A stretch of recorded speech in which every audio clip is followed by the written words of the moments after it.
আমার মেয়ে প্রকৃতি দেখবে। সে প্রাকৃতিক দৃশ্য দেখতে খুবই ভালোবাসে। মহারাজ এসব কি বলছেন? কোনোদিনও প্রাকৃতিক দৃশ্য দেখেনি? এমন আবার মানুষ পৃথিবীতে আছে নাকি? প্রকৃতির দৃশ্য যে দু চোখ ভরে দেখতে পায়নি, সে তো মানুষই নয়।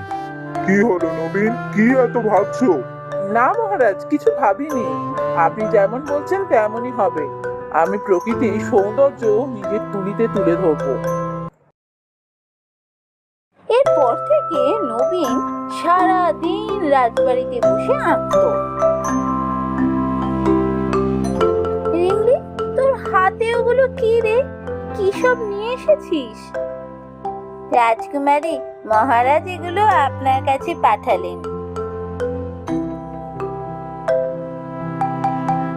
বাহ, কি সুন্দর!